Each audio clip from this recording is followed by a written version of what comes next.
அதிகாரம் 12.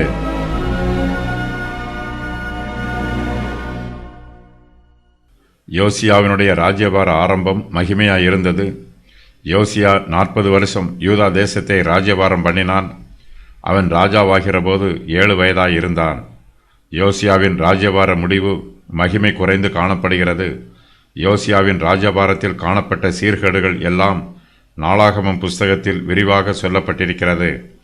ஆசாரியனாகிய யோய்தா யோவாசை போதகம் பண்ணின நாளெல்லாம் அவன் கர்த்தரின் பார்வைக்கு செம்மையானதை செய்தான். யோவாஸ் கர்த்தருடைய ஆலயத்தை பழுது பார்த்தான். சீரியாவின் ராஜாவாகிய ஆசகேல் எருசலேமுக்கு விரோதமாக தன் முகத்தை திருப்பினான். யோவாஸ் கர்த்தருடைய ஆலயத்தின் பொக்கிஷங்களை ஆசகேலுக்கு அனுப்பினான். யோவாசை அவனுடைய ஊழியக்காரர்கள் கொன்று போட்டார்கள்.